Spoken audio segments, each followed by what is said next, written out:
এই দেখুন বন্ধুরা, ছিপ দিয়ে মাছ ধরে নিয়ে এসেছি, জ্যান্ত মাছ। এরকম কই মাছ আর এগুলো বাটা মাছ।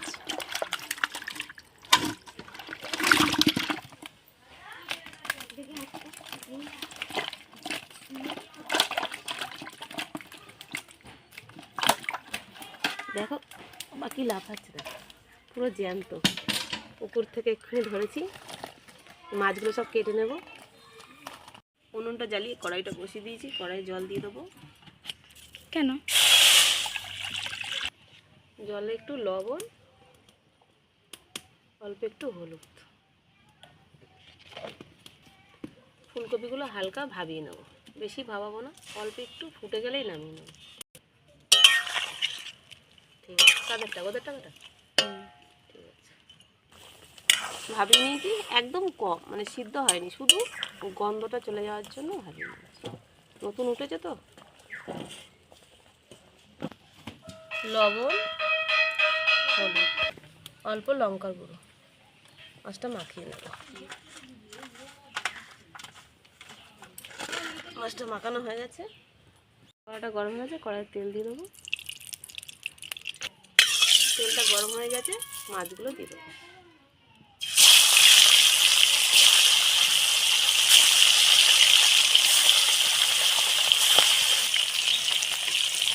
মাছটা উল্টে দেবো।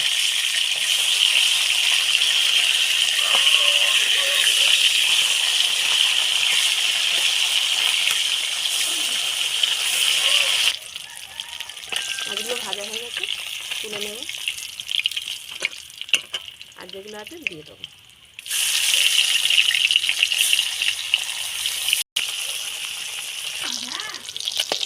মাছগুলো সব ভাজা হয়ে গেছে, তুলে নেব। ফুলকপিটা ভেজে নেব।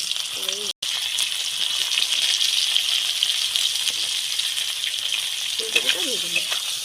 লবণ আর হলুদ দেওয়া আছে, দেবো না। ফুলকপিগুলো ভেজে নিয়েছি, তুলে নেব।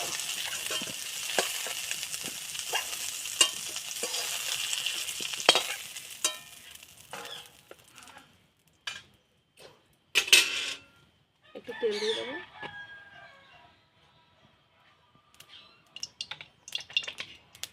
দুটো শুকনো লঙ্কা, গোটা জিরে,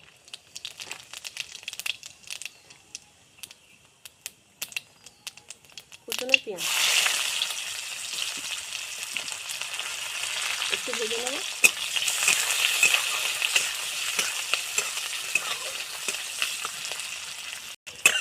পেঁয়াজটা একটু ভাজা ভাজা হয়ে গেছে, আলুগুলো দিয়ে দেবো। আলুগুলো দিয়ে একটু ভালো করে আলুটা একটু ভেজে নিয়েছি, টমেটো আর লঙ্কাটা দিয়ে দেবো।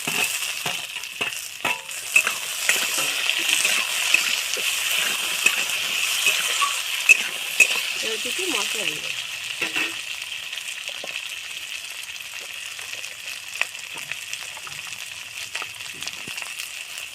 লবণ স্বাদ মতো, লঙ্কা দিয়ে, হলুদ করে,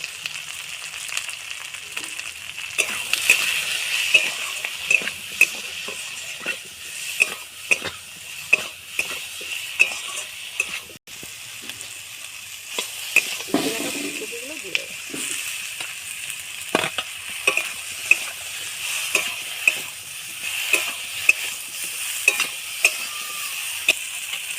আদা জিরে বাটা,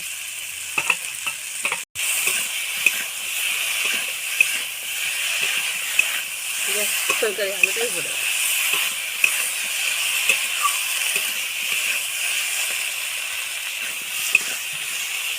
ভালো করে কষানো হয়ে গেছে, জল দিয়ে দেবো।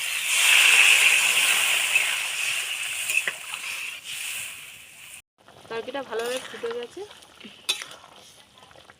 এবার ঢাকা দিয়ে দেবো। তরকারিটা খুলে একটু দেখে নেব,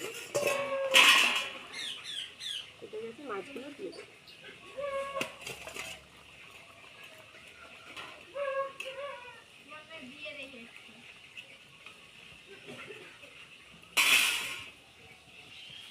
রান্নাটা হয়ে গেছে, নামিয়ে নেব।